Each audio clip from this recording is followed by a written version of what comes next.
Hello students, welcome back to my channel, your channel Puneet sir की पाठशाला। और आज लेके आ गया हूं क्लास 8 से chapter number 5 data handling, most awaited chapter. सारे स्टूडेंट बहुत बेसब्री से इंतजार कर रहे थे, तो इस लेक्चर को बिना देरी किए शुरू करते हैं। तो माय डियर स्टूडेंट, मेरे प्यारे बच्चों, जैसे कि आप हेडिंग देख रहे हो, डेटा हैंडलिंग का खूबसूरत सा इंट्रोडक्शन लेके मैं आपके सामने आ गया हूं। लेकिन आपको एक बात बिलीव करवाऊं कि कल ही ये वीडियो अपलोड हो जाता, लेकिन प्रॉब्लम पता है क्या हो गई कि कुछ साउंड का इशू हो गया। कोई ना, साउंड का इशू चलता रहता है। मैंने कैमरे का ऑन करना भूल गया, पूरा वीडियो बना दिया, उसके बाद देखा तो साउंड ही नहीं आ रहा है। खैर कोई बात नहीं, अभी साउंड आएगा बहुत ही खूबसूरत सा। तो लेते हैं इस टॉपिक को और शुरू करते हैं हमारा ये लेक्चर, डेटा हैंडलिंग। हर बार मैंने आपको एक चीज समझाई है कि भैया चैप्टर के नाम को समझो, चैप्टर का काम गिली गिली छू, यानी समझ में आ जाएगा। तो भाई हम बात करते हैं डेटा की। तो डेटा को मैं और विस्तार पूर्वक बात करूंगा। सबसे पहले बात करता हूं हैंडलिंग की। हैंडलिंग का मतलब होता है किसी भी चीज को संभालना, किस तरह से आप हैंडल कर रहे हो उस चीज को। कोई चीज अगर आपके लिए फोन है, फॉर एग्जांपल फोन की बात करते हैं, तो फोन जो है वो आपके लिए एक अच्छा रूप में भी अगर आप उसको हैंडल करोगे तो अच्छी बात है। अगर खराब तरीके से हैकर वगैरह बन रहा हो तो भी भैया फिर प्रॉब्लम आ जाएगी। इसका मतलब यह है कि आप एक चीज को दो तरह से हैंडल कर सकते हो। एक आपका लाभ मिल जाए आपको, और एक आपसे उसको नुकसान हो जाए या उसको आपसे नुकसान हो जाए, वाइसा वर्सा। सेम एज अगर हमारे बात करें डेटा की, अब हैंडलिंग तो समझ में आ गई। फॉर एग्जांपल आपके पापा ने आपको नई नवेली कार दिलाई, और ये ठेला लग रही है मुझे पता है, लेकिन कोई बात नहीं, कार दिलाई। और आपको उनने बोला कि बेटा इस कार को बहुत अच्छे से हैंडल करना। तो आप क्या करोगे, आप बहुत स्पीड में भगाओगे। कार आपको एक जगह से दूसरी जगह ले जाने के लिए है, ना कि स्पीड तेज चला के एक्सीडेंट का रूप देने के लिए है। इसका मतलब आप इससे सुविधा एज अ सोर्स काम कर सकते हो, एज अ रिसोर्स काम कर सकते हो, जब आपको एक जगह से दूसरी जगह जल्दी पहुंचना है। किसी और बस का इंतजार नहीं करना है, ना ट्रेन का इंतजार करना है। आप अपने साधन से एक जगह से दूसरी जगह जा सकते हो। लेकिन अगर वही स्पीड आपने तेज कर दी टाइम को कम करने के लिए, तो क्या हो सकता है, बहुत दुष्परिणाम भी हो सकते हैं। किसी और का एक्सीडेंट हो सकता है, आप अपनी जान और दूसरे की जान भी जोखिम में डाल सकते हो अगर आपने प्रॉपर हैंडलिंग नहीं करी। अब ये तो हो गई कार की बात। अब बात करते हैं बहुत काम की बात, जिसका नाम है data. What is data? Data is nothing but, जो मैं आपके सामने पुनीत सर की पाठशाला लेके आ गया हूं। कौन सा चैनल अच्छा चल रहा है?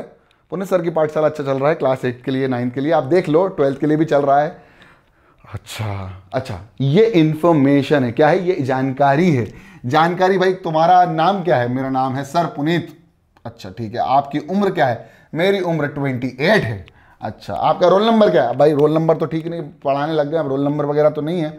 अच्छा ठीक है, कोई बात नहीं। अच्छा एक बात बताइए कि आप क्या करते हैं? आप टीचर हैं। अच्छा, आपकी इस क्लास में कितने बच्चे हैं? सर टोटल 50 की स्ट्रेंथ है।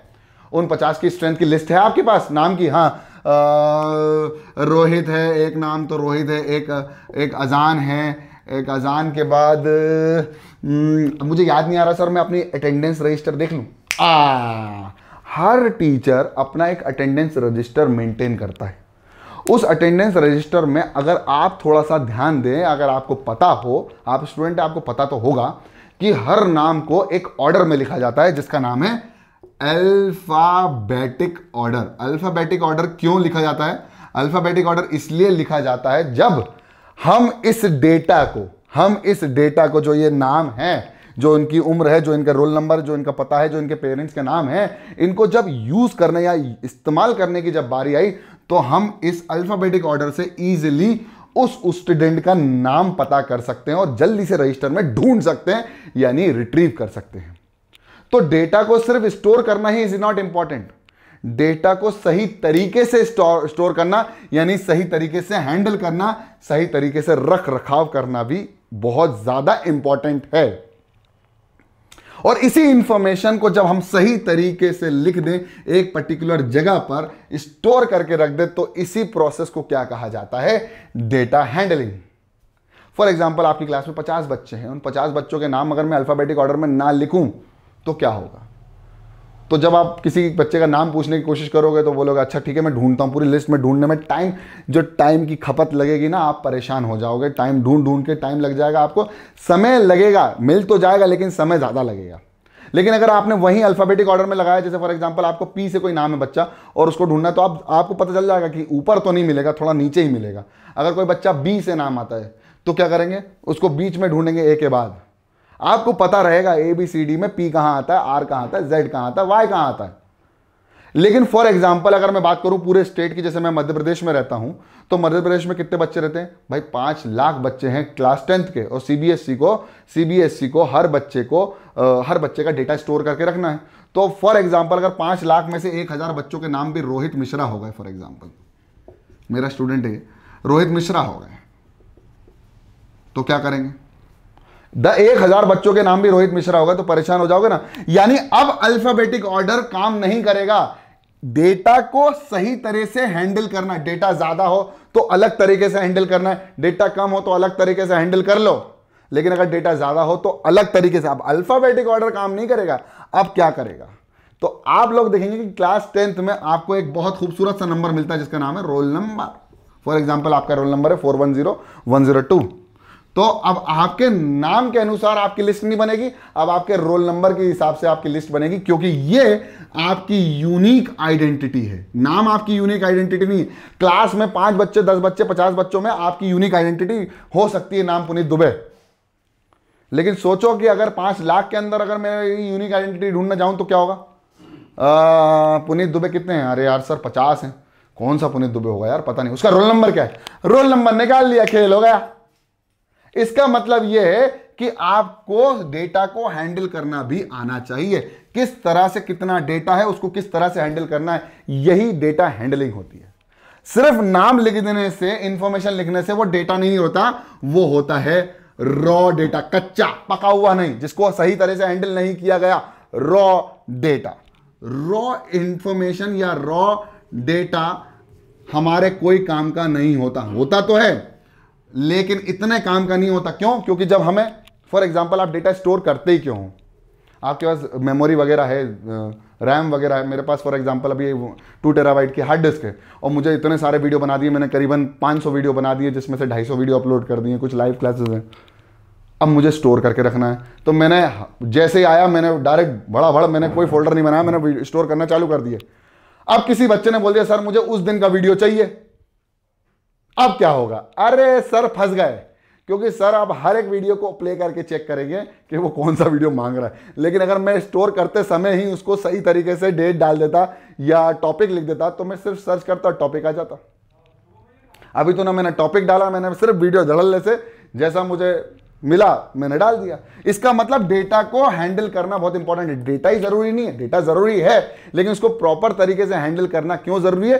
क्योंकि हमें बाद में डेटा की जरूरत भी तो पड़ती है और उसको रिट्रीव करना इजी हो जाता है। और उसी प्रोसेस को क्या कहा जाता है? डेटा हैंडलिंग या इंफॉर्मेशन हैंडलिंग। क्लियर?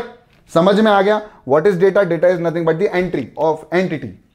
अब किस तरह से अरेंज करना, कैसे अरेंज करना, वो इस चैप्टर के आगे आपको समझ में आएगा। तो आई होप इतना इंट्रोडक्शन बहुत बढ़िया है। अब आगे बात करते हैं डेटा कितने प्रकार के होते हैं। Where is my duster? हाँ, ये अब कितने प्रकार के डेटा होते हैं इसकी बात कर लेते हैं और खूबसूरती से इसकी बात करते हैं।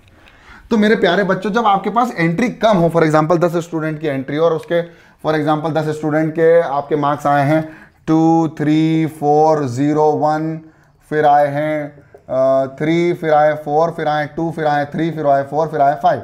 सब कच्चे थे, पुनीत सर की पाठशाला ध्यान नहीं दे रहे। 1, 2, 3, 4, 5, 6, 7, 8, 9, 10। तो ये होगा बच्चे हमारे पास, इनके मार्क्स आए 10 आउट ऑफ में से 10 में से कुछ मार्क्स आए। क्या ये डेटा है? 100%। कैसा डेटा है? इसको बोलते हैं रॉ डेटा। अब इसको हैंडलिंग करने की जरूरत है, क्योंकि अगर इसको हैंडल सही तरीके से किया तो इसकी इंफॉर्मेशन हम निकाल सकते हैं। देखो कैसे। अब इसी डेटा को इंक्रीजिंग ऑर्डर में अरेंज कर दो जरा। तो कर देते 0, 1, और कोई 1 है क्या? नहीं। 0 1 है, 2, और कोई 2 है क्या? हाँ सर 2 है। फिर 3, फिर 3, फिर 3, फिर 4, 4, 4, 3, 3, 6 और 4, 10। टोटल कितने स्टूडेंट होगा? 10। क्या अब ये डेटा हैंडल कर चुके? हाँ। तो अब मैं इसको इंफॉर्मेशन बोल सकता हूं। अब सोचो, किसी ने पूछ लिया कितने स्टूडेंट को हाईएस्ट मार्क्स मिले हैं? 4। 1, 2, 3। हाईएस्ट मार्क्स कितने हैं? 4 हैं। अच्छा, कितने स्टूडेंट को 3 मार्क्स मिले हैं? 1 2 3 स्टूडेंट ऐसे हैं जिनको 3 मार्क्स मिले हैं। ऐसा कौन सा स्टूडेंट है जिसको 0 मिला है? कितने स्टूडेंट है सर? एक ही स्टूडेंट है जिसको 0 मिला है। आपको हैंडल कर लिया आपने डेटा को। अच्छा, what is the range of this data? तो रेंज करने के लिए आपको हाईएस्ट ऑब्जर्वेशन और लोएस्ट ऑब्जर्वेशन को माइनस करना पड़ेगा। What is range? आगे जब मैं एक्सरसाइज करवाऊंगा तो इसको और अच्छे से डिटेल में डिस्कस करूंगा। अभी सिर्फ मैं बता रहा हूं कि डेटा को हैंडल करना क्यों जरूरी है। डेटा हैंडलिंग समझ में आ गया। डेटा हैंडलिंग क्या होता है भाई? अरेंज करना इन अ टेबुलर फॉर्म, जैसा भी आपको करना हो, पाई चार्ट के फॉर्म में, हिस्टोग्राम के फॉर्म में, बार ग्राफ के फॉर्म में, लाइन ग्राफ के फॉर्म में। जैसे क्रिकेट देखते हो तो आपको ऐसे दिखते होंगे, जब आपको ऐसे दिखते होंगे आंकड़े कि भाई इस ओवर में इतने रन और ये इतने विकेट। ये विकेट बताता है कि दो इस ओवर में फर्स्ट सेकंड थर्ड ओवर में 1 विकेट गिरा और सेकंड ओवर में भी 1 विकेट मरा और यहां पर रन मिले, यहां ओवर चल रहे हैं। तो ये क्रिकेट में क्या है? ये डेटा ही तो है। डेटा को सही तरीके से प्रेजेंट कर दिया, आपको इजीली समझ में आ गया। अगर वो आपको ऐसे लिख देते कि इस ओवर में इतने, तो आप पढ़ पढ़ के थक जाते। ऐसे ही बार ग्राफ होते हैं, ऐसे ही पाई चार्ट होते हैं, ऐसे ही लाइन ग्राफ होते हैं। आप देखना कि जब दो चीज़ों का कंपैरिजन होता है तो लाइन ग्राफ आता है, ये कि भाई इस समय तो इंडिया पीछे था, एकदम से ऊपर आया और जीत गया, पहले जीत गया, और ये ऐसे चलता रहे। तो ये ओवर कम लिए और इसने ओवर ज़्यादा लिए, तो जो जल्दी टारगेट तक पहुंच जाता है वो जीत जाता है। तो लाइन ग्राफ से हम कंपैरिजन कर सकते हैं। तो क्लियर हो गया होगा डेटा क्या होता है, इन्फॉर्मेशन क्या होता है, बहुत अच्छे तरीके से। अब डेटा दो तरीके से अरेंज किया जा सकता है। फॉर एग्जांपल हम बिट बाय बिट भी अरेंज कर सकते हैं। जैसे फॉर एग्जांपल हमने कहा कि हमारे पास ऐसे कितने स्टूडेंट हैं जिनके 2, तो कितने मार्क्स आए? 0 आए हैं, 2 आए, 1 आए, 2 आए, 3 आए, 4 आए। कितने स्टूडेंट के 0 आए? 1। कितने स्टूडेंट के 1 आए? 1। कितने स्टूडेंट के मार्क्स 2 आए? तो टैली कर लो, 1 2, तो 1 2। कितने स्टूडेंट? 1 2 3। कितने स्टूडेंट? 1 2 3। बस यहाँ पर लिख दो number of student 1, number of student 1, number of student 2, number of student 3, number of student 3, total number of student 10। इसको बोलते हैं टैली करना। लेकिन टैली कैसे किया हमने? इस डेटा को टैली किया है हमने डिस्क्रीट फॉर्म में। किस फॉर्म में? डिस्क्रीट फॉर्म में। डिस्क्रीट मतलब पर्टिकुलर फॉर्म में। जैसे 0 के कितने हैं, 1 के कितने हैं, 2 के कितने हैं, 3 के कितने हैं, 4 के कितने हैं। अगर मैं बोलूं कि 0 से लेकर 2 में कितने हैं, तो बताओ 0 से लेकर 2 में कितने हैं? 0 से लेकर 2 में कितने हैं? अब देखो 0 के 1 है, 1 का 1 है, 2 के कितने हैं? 2। तो भाई ये 2 और 4 के बीच में आएगा, तो कितने बच्चे होगा? 2 बच्चे होगा 0 से लेकर 2। मतलब 0 से या 0 से बड़े और 2 से छोटे कितने होगा? 2। अब 2 से लेकर 4 तक कितने हैं? तो 2 से लेकर 4, तो 2 से लेकर 4 कितने हो गए? 2 से लेकर 4 हो गए 5 स्टूडेंट। और 4 से ऊपर या 4 से लेकर 6 तक कितने हैं? तो 4 से लेकर 6 तक 3 है। टोटल स्टूडेंट अभी कितने हैं? अभी भी 10 हैं। बट इस तरह से अरेंजमेंट करना थोड़ा सा मुश्किल होता है समझने के लिए, लेकिन सबसे ज्यादा इजी होता है जब डेटा ज्यादा हो, यानी ज्यादा बच्चों का हो। अभी तो हमारे पास कितने बच्चे थे? 10 स्टूडेंट का डेटा था, तो हमने डिस्क्रीट में जमा लिया। अगर यही 10, 100 या 1000 बच्चों का डेटा है तो क्या करेंगे? तो हमें इस तरह से अरेंज करना पड़ेगा, और इसी को बोलते हैं खूबसूरत सा अरेंजमेंट ऑफ डेटा। इसको बोलते हैं कंटिन्यूअस स्टैटिस्टिक्स या कंटिन्यूअस इंफॉर्मेशन। तो इंफॉर्मेशन दो तरह से स्टोर की जा सकती है, एक तो डिस्क्रीट और एक है कंटिन्यूअस। तो आप देखेंगे कि टेबल भी बने हुए हैं आपके, जिसके आप हिस्टोग्राम बनाओगे, ऐसे बार ग्राफ बनाओगे, और ऐसे डिस्क्रीट इंफॉर्मेशन को टैली करना भी आपको सीखना पड़ेगा। तो आपको इस तरह से अरेंज करना है, इस तरह से हैंडल करना है। क्यों हैंडल करना है? क्योंकि आप इस डेटा को समय आने पर रिट्रीव कर सको, रिसीव कर सको और उससे इंफॉर्मेशन बता सको। एक सिंपल सी बात समझाऊंगा और इसको फिर कर दूंगा एंड, कि आप हर चीज को मेमोराइज कर लो। वो मेमोरी कब अच्छी बनेगी आपके लिए? जब आप एग्जाम में लिख रहे हो और एग्जाम में आपको वो आंसर याद आ जाए। यानी वो क्वेश्चन मैंने याद तो कर लिया लेकिन याद नहीं आ रहा, क्योंकि एग्जाम में मार्क्स लाने। तो फिर ऐसे याद करना क्या बेटर रहा कि डेटा को स्टोर तो कर लिया लेकिन अब उसको यूज नहीं कर पा रहे हैं, तो क्या कर लिया आपने फिर? तो डेटा को स्टोर करना उतना ही इंपॉर्टेंट है और उतना ही अच्छी तरह से हैंडल करना इंपॉर्टेंट है, ताकि जब समय आए तो आप उसको बहुत खूबसूरती से क्या कर सको? रिट्रीव कर सको, यानी निकाल सको, इंफॉर्मेशन को यूज कर सको और फैला सको। जैसे आज अगर मैं टीचर बन गया तो मैंने हर चीज को थोड़ा सा रिमाइंड किया होगा, याद किया होगा। अगर मान लीजिए मैंने याद तो कर लिया होता लेकिन मैं डिलीवर नहीं कर पाता आप तक, तो मैं कैसे इफेक्टिव टीचर बन सकता था आपके सामने? बस यहीं से एंड कर दिया है।